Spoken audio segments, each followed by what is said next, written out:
इस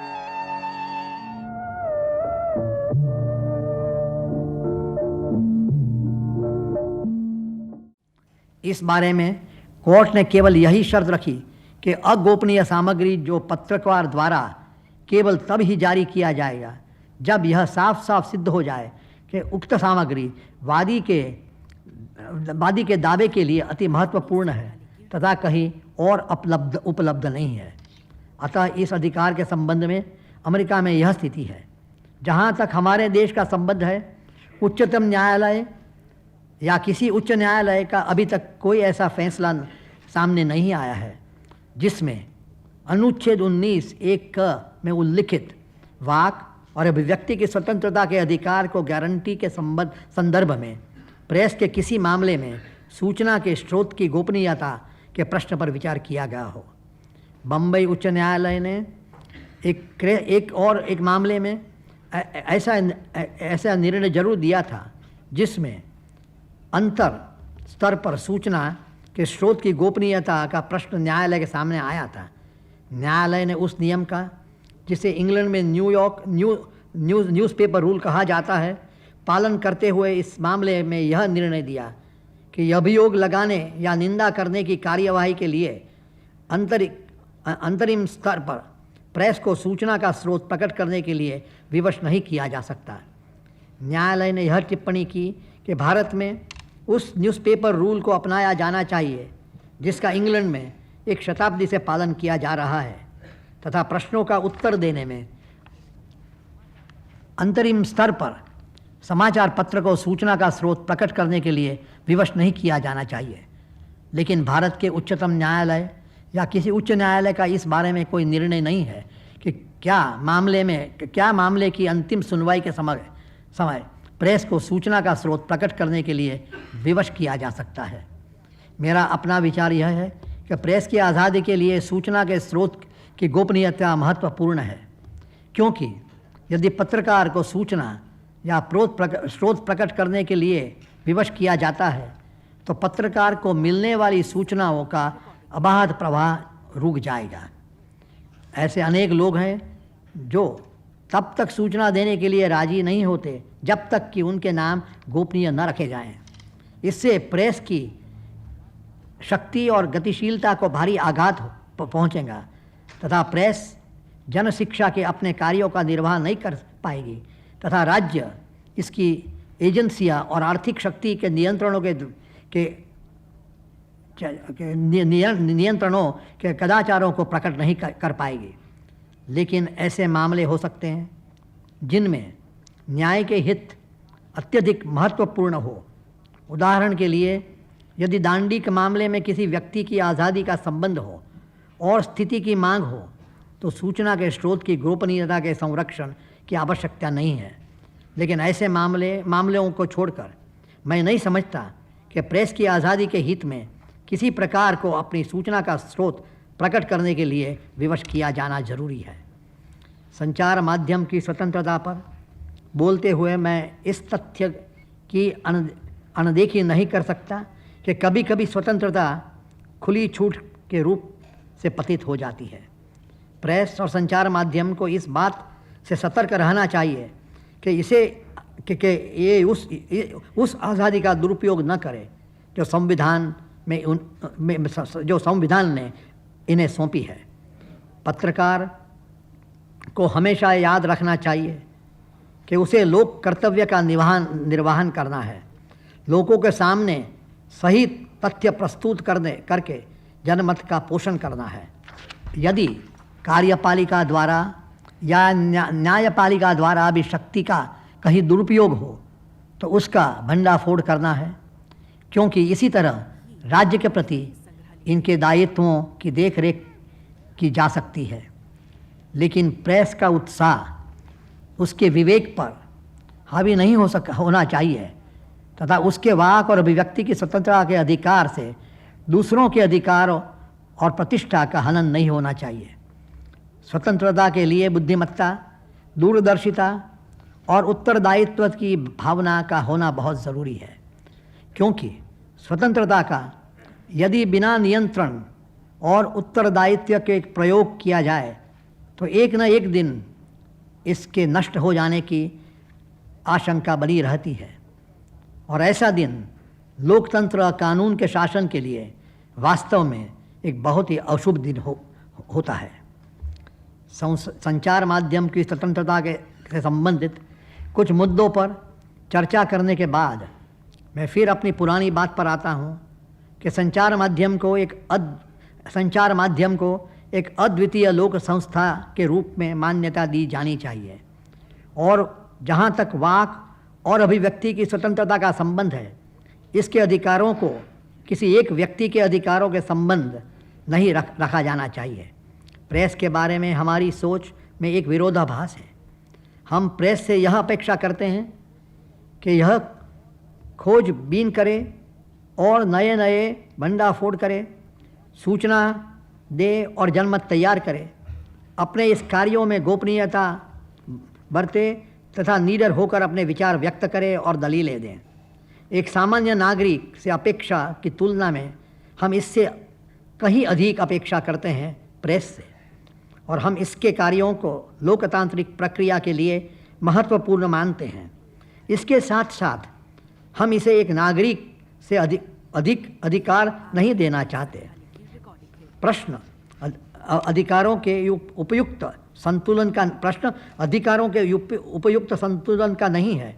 हमें यह समझना है कि प्रेस आधुनिक लोकतांत्रिक समाज का एक व्यापक और अनिवार्य घटक है। आधुनिक संचार माध्यम में जनसंचार के नए रोमांचक और परिपूर्ण तत्व शामिल है। अपने आप में एक संस्था होने के नाते प्रेस की कुछ ज़रूरतें हैं, कुछ संस्थागत आवश्यकताएं हैं। लोकतंत्र की प्रक्रिया में एक असामान्य भागीदार होने के नाते इसे विशेष शक्तियों, सुविधाओं और विशेषाधिकारों की आवश्यकता है। आधुनिक समाज में प्रेस उत्तरदायित्व का एक कार्य क्षेत्र बन गई है, और इस संबंध में यह संसद की होड़ में आ गई है। इसे यह प्रमाणित करना और दिखाना है कि उत्तरदायित्व के एक मंच के रूप में यह अपने आप में पूरी सक्षम है। आधुनिक लोकतंत्र में प्रेस की स्थिति के बारे में हमें अपनी समझ में परिवर्तन लाना होगा। वाक और अभिव्यक्ति की स्वतंत्रता के संबंध में संचार माध्यम के वास्ते एक नए विधि शास्त्र की रचना करनी होगी। इसी मामले में न्यायपालिका को भी रचनात्मक और उपयोगी दृष्टिकोण अपनाना होगा। उसे वाक और अभिव्यक्ति की स्वतंत्रता को एक ऐसे यांत्रिक सूत्र की तरह नहीं समझना चाहिए जिसे बुद्धि को कष्ट दिया बिना सभी जगह एक समान लागू कर दिया जाए। वाक और अभिव्यक्ति की स्वतंत्रता की संकल्पना एक गतिशील संकल्पना है, जिसे विभिन्न स्थितियों में भिन्न भिन्न तरह से प्रयोग किया जाना चाहिए, और संचार माध्यम के संबंध में तो इसे एक नया ही आयाम देना होगा तथा इसमें ऐसे नए सक्षम अधिकार शामिल करने होंगे जो वास्तविक और प्रभावी ढंग से संचार माध्यम की स्वतंत्रता को सुनिश्चित कर सके। न्यायपालिका को संचार माध्यम के संबंध में वाक और अभिव्यक्ति की स्वतंत्रता ऐसे ही रचनात्मक और गतिशील दृष्टिकोण से देखनी पड़ेगी। संचार माध्यम को प्रत्यक्ष अथवा अप्रत्यक्ष सभी प्रकार के हमलों से बचाने की दृष्टि से इसके सभी पहलुओं पर ध्यान देना होगा। हमें संचार माध्यम को न्यायिक व्याख्या की प्रक्रिया और ऐसे अधिकारों के पुष्ट करना है जो इसे एक नियंत्रण संस्था के रूप में, एक राजनीतिक आयाम के रूप में तथा एक उत्तरदायी संस्था या मंच के रूप में सार्थक करे, ताकि यह अपने लोक कर्तव्यों का निर्वाह पूरी आज़ादी से बिना किसी भय और आशंका से प्रभावी ढंग से कर सके। मैं नहीं समझता कि मैं इस विषय को सर विंस्टन चर्चिल के एक भावुक और सारगर्भित भाषण का जिक्र किया बिना बीच में यूं ही छोड़ सकता हूं। यह भाषण उस समय का है जब ब्रिटेन हिटलर और उसके समर्थकों के सामने पराजय की आशंका के साथ लड़ा रहा था, और Shri Churchill house of Commons में ऐतिहासिक निंदा प्रस्ताव के संबंध में खुली आलोचना के समर्थन में अपने विचार प्रस्तुत कर रहे थे। सर विंस्टन चर्चिल ने इस अवसर पर जो शब्द कहे तो वे लोकतंत्र और मानव अधिकारों के इतिहास में सदैव अमर रहेंगे। उन्होंने कहा, मैं अंग्रेजी में पढ़ूंगा क्योंकि उनकी भाषा जो शब्द कहे थे वो अंग्रेजी भाषा में है। This long debate has now reached its final stage. What a remarkable example it has been of the unbridled freedom of our parliamentary institutions in time of war. Everything that could be thought of or raked up has been used to weaken confidence in the government, has been used to prove that ministers are incompetent and weaken their confidence in themselves, to make the army distrust the backing it is getting from the civil power, to make workmen lose confidence in the weapons they are striving so hard to make, to present the government as a set of non-entities over whom Prime Minister towers, and then to undermine him in his own heart, and if possible, before the eyes of the nation. All this poured out by cables and radio to all parts of the world, to the distress of all our friends, and to the delight of all our foes. I am in favor of this freedom, which no other country would use or dare to use in times of mortal peril, such as those through which we are passing. ये शब्द उन सभी लोगों के लिए है, लोगों के लिए एक ज्योति पुंज के समान है जो बुनियादी मानव मूल्यों में यकीन रखते हैं। जय हिंद।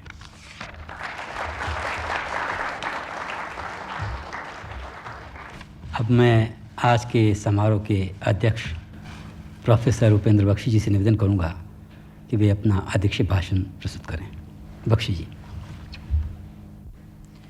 न्यायमूर्ति प्रफुल्ल भाई भगवती, श्री डायरेक्टर जनरल आकाशवाणी और साथियों, न्यायमूर्ति भगवती ने इस दो प्रवचन वाक और अभिव्यक्ति की स्वतंत्रता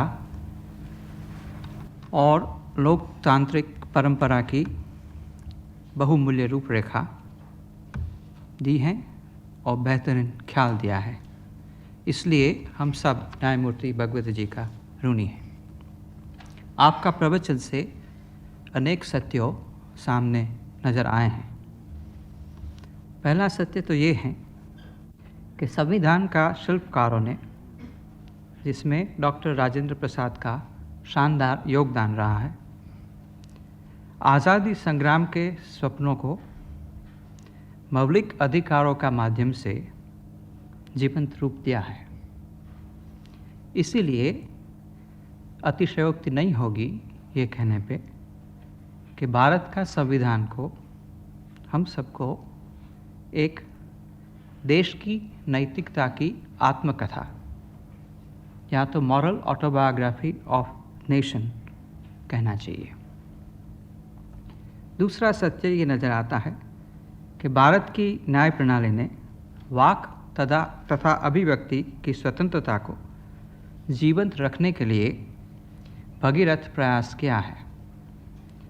इस प्रयास में न्यायमूर्ति भगवती जी का योगदान अति महत्वपूर्ण गिना जाएगा। ये प्रवचन सुन के आपको लगा होगा कि कानून की भाषा तथा कानून की तर्क संहिता आम नागरिक का भविष्य जरूर बनाती है, किंतु आम नागरिक की समझ शक्ति से ये बाहर रहती है। भारत लाखों करोड़ों आम नागरिकों से बना है और बना रहेगा। इसलिए जनहित आज मांग रहा है कि मौलिक अधिकार का ज्ञान कानूनविद तथा सुशिक्षित समाज का बंद दरवाजों से बाहर निकलकर आम जनता की जबान, विचार और कार्य में आए। यह एक बड़ी चुनौती है। दूसरा शब्दों में कहा जाए तो आज़ादी का नया आंदोलन का कानूनी ज्ञान का लोकतांत्रिककरण करना एक पहला चरण है। जब तक हम इस दिशा में कार्यविहीन रहेंगे, तब तक मुझे डर है कि वाक या अभिव्यक्ति की स्वतंत्रता देश के सारा जन समुदाय को सही तरह उपलब्ध नहीं होगा और संवैधानिक मानव मौलिक अधिकार कुछ वर्गों की जायदाद या विरासती बनी रहेगी। जब जन समुदाय मौलिक अधिकारों से पूरे वाकिफ बनेंगे, तभी वो अधिकारों को शोषण का साधन बनने से रोक पाएंगे। दुर्भाग्यपूर्ण आज हम देख रहे हैं कि वाक तथा अभिव्यक्ति अधिकारों का उपयोग धार्मिक असहिष्णुता का प्रचार का साधन बन गया है। यह परिस्थिति मेरा ख्याल में इसलिए आई है कि मानव अधिकार की संस्कृति आम जनता में या भारत का समाज में हम पूरी तरह फैलाई गई नहीं है। निस्संदेह मानव अधिकार सत्ता के हर पृष्ठ पर अनगिनत प्रश्न चिन्ह बने रहते हैं और यह प्रश्न चिन्ह लोक शक्ति का अमूल्य निशान है। किंतु वाक और अभिव्यक्ति का अधिकार का अख्तियार करने वाले नागरिकों को सामाजिक उत्तरदायित्व से उदासीन नहीं रहना चाहिए। अधिकार, मौलिक अधिकार, मानव अधिकार, कानूनी अधिकार और सामाजिक उत्तरदायित्व का समन्वय करना आज का भारत में अति आवश्यक बन गया है। भारत का संविधान जरूर एक भव्य लोकतांत्रिक इमारत है, किंतु यह इमारत मात्र एक ताजमहल नहीं है। इस इमारत में हमको आम जनता की लाखों करोड़ों झुग्गी झोपड़ी का स्वरूप का साक्षात्कार भी पाना है। डॉक्टर राजेंद्र प्रसाद की यही भावना और लगन थी और यही दिशा में भारत प्रेमी नागरिकों को आज अवश्य कार्यशील बनना है। जय हिंद।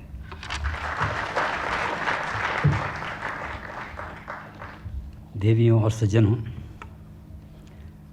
आकाशवाणी द्वारा आयोजित डॉक्टर राजेंद्र प्रसाद स्मारक व्याख्यानमाला के इस 2 दिवसीय समारोह में आप न्यायमूर्ति श्री PN भगवती जी का विद्वत्तापूर्ण भाषण सुनने के लिए हमारे निमंत्रण पर यहाँ पधारे, इसके लिए मैं आपका आभारी हूँ। अभिव्यक्ति की स्वतंत्रता पर न्यायमूर्ति भगवती जी ने जो सामयिक सारगर्भित और तर्कसंगत चिंतन से हमें अवगत कराया और हमारी चेतना को जागृत किया है, मेरे विचार से वह सही रूप में देश रत्न डॉक्टर राजेंद्र बाबू जी की सच्ची श्रद्धांजलि है। मैं माननीय भगवती जी का हृदय से आभार व्यक्त करता हूँ कि उन्होंने अपने व्यस्त कार्यक्रम से अपना अमूल्य समय देकर हमें अनुग्रहित किया है। मैं प्रोफेसर उपेंद्र बख्शी जी का भी कृतज्ञ हूँ कि उन्होंने हमारे निमंत्रण पर इस समारोह की अध्यक्षता करना स्वीकार किया और अपना अध्यक्ष भाषण प्रस्तुत करके हमें लाभान्वित किया। मैं पुनः आप सबका यहाँ आने के लिए आभारी हूँ। अपनी ओर से, आकाशवाणी की ओर से धन्यवाद।